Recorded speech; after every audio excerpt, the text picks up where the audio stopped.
So we're gonna get into the Twitter post of the week. He's on the Fightful show with Kate. There you go. So now you have a chance to look him up. All right. And again, I want us to have this discussion. You can tell in the comments, but I don't want this to lead to tribalism, even though I know the question can.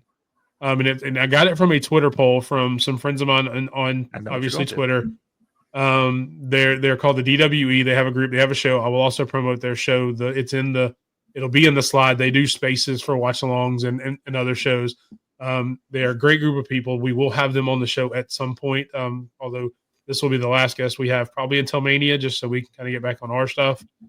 But I definitely want to have them on. And they put a poll up earlier, and I wanted to talk about it to make a specific point. Between AEW and WWE, which show is better, in your opinion? And I'll let you guys kind of answer, and then I'll kind of go into my answer and why I wanted to bring it up. But in your opinion, obviously, all of us like both shows. We've talked about that, so it's not like we're going to take shots at one or the other. Which one do you like better, though, Sped? I would. All right, so I like the wrestling aspect. We talked about that. I love that about AEW. I just don't like the inconsistency. That's my problem. We've talked about Warlow being one, Powerhouse Hobbs, Ricky Starks, the list goes on from there. For a long time, for me, it was Private Party, but I give the edge to WWE because, they do put on, they give you five, you're either going to get something good or you're going to get something mediocre or something so bad that we're going to be talking about it the next 3 days on Twitter, and that's just WWE to this point. AEW, don't get it twisted. They're on the rise. They're coming back up. People got to realize that Collision may be doing doo-doo numbers and everything, but Dynamite staying around 600,000, and it's only going to get better. Like me and you, Big Mike, we talk about it all the time. The Death Riders angle, how that's progressed. And it stepped back a little bit. Then they got us back into it again.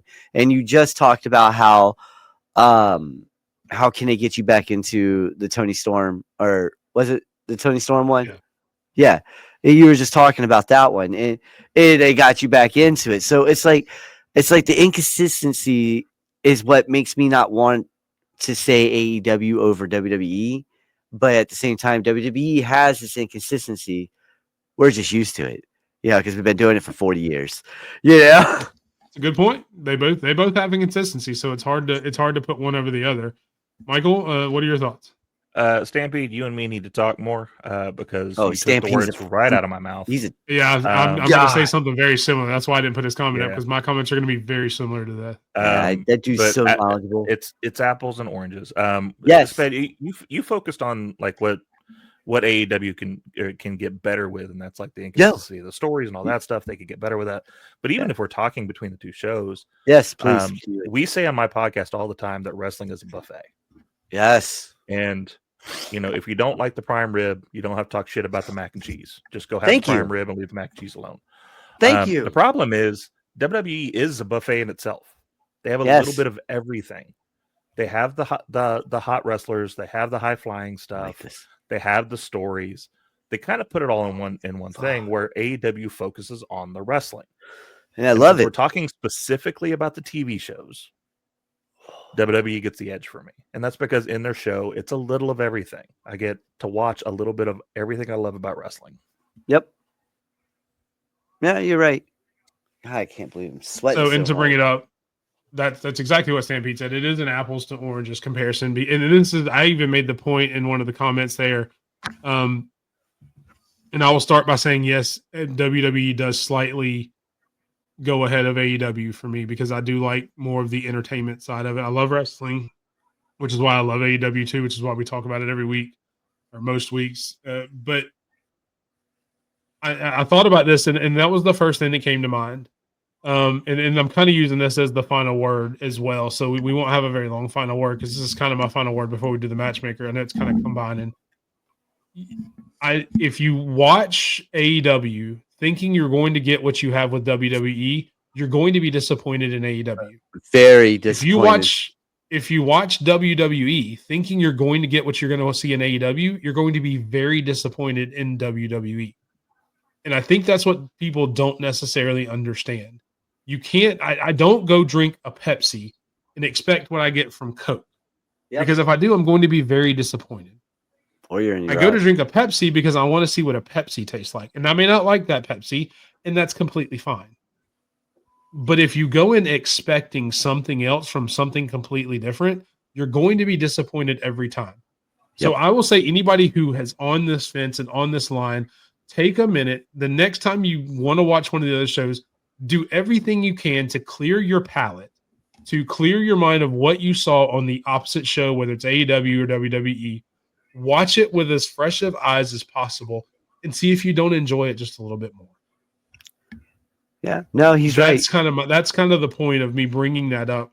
Yeah. And questions like this, while yes, I realize it does bring on some tribalism, can create conversations like we're having right now.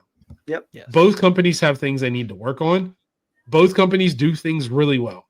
Very well. But if you go in expecting one thing from the other, you're going to be disappointed no matter which way you're going across the fence. And that's really the whole point of the conversation. It's like going to Disney and expecting being at Universal Studios. Yes, or expecting Six Flags or something. I mean, yeah, exactly. Use a million analogies. Yeah. It's like walking into a basketball court and expecting a baseball game.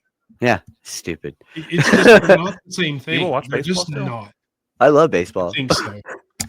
But again, that's the whole reason I wanted to bring it up. And thank you, Stimpy, for your opinion as well. I figured it would kind of be the same because I've heard you talk about it slightly from others. And Michael, I've said that you and I think a lot alike on a lot of this stuff. So I didn't have any question that either one of you guys would have similar answers. But I wanted to make sure we brought it up because I thought it was a really good point. And thank you to the Island of DWE, Miami the Great, Final Boss Baby, all those guys at DWE. Go check out their spaces Mondays, Wednesdays, Thursdays. I think they do, or Fridays. I think they want to do one for NXT too. They're always on spaces on X. Go follow any of them. You can see all their names there. If you're not following them already, go follow them for great content. Miami and Final Boss Baby are actually doing a podcast as well. And shame on me, I had it in my head to mention the actual podcast, but I think it's Talk It Up. And I'll post it on X later. So if you follow me on X at _BigMike27, I'll shout out their podcast. They haven't done a full episode yet. There's a couple of shorts on there already, but definitely go check them out. Great people, great wrestling content. Definitely go check them out.